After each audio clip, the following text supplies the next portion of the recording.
Hello বন্ধুরা, এই যে দুপুরবেলা আমার বরকে খেতে দিয়েছি। আজকে আমি নিরামিষ রান্না করেছি। এই যে ডাল রান্না করেছি, মিষ্টি কুমড়ো পুঁই শাক একসঙ্গে ঘ্যাট করেছি, কচুরলতা রান্না করেছি, এই যে আমের চাটনি করেছি। আর এই আমের চাটনি আমার বর খেতে খুব ভালোবাসে। আর গরমের দিনে এই আমের চাটনি খাওয়া খুবই ভালো। আপনারাও বাড়িতে বানিয়ে খাবেন। না, খাওয়া চালু করো। শুরু করবো। কেমন হয়েছে রান্না? খুব সুন্দর হয়েছে। হ্যাঁ, যে কচুরলতা, হ্যাঁ কচুরলতাটা খেয়ে দেবো। সুন্দর। আর আমার বর কচুরলতা খেতে খুব ভালোবাসে।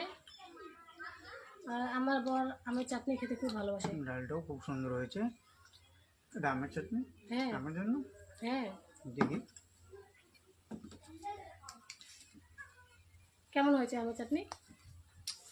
খুব টেস্টি হয়েছে। হ্যাঁ, এত সুন্দর রান্না করে না আমার বউ, খুব সুন্দর রান্না করে।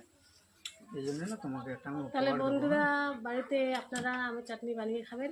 গরমের দিনে আমের চাটনি খাওয়া খুবই ভালো। ঠিক আছে, টাটা। টাটা।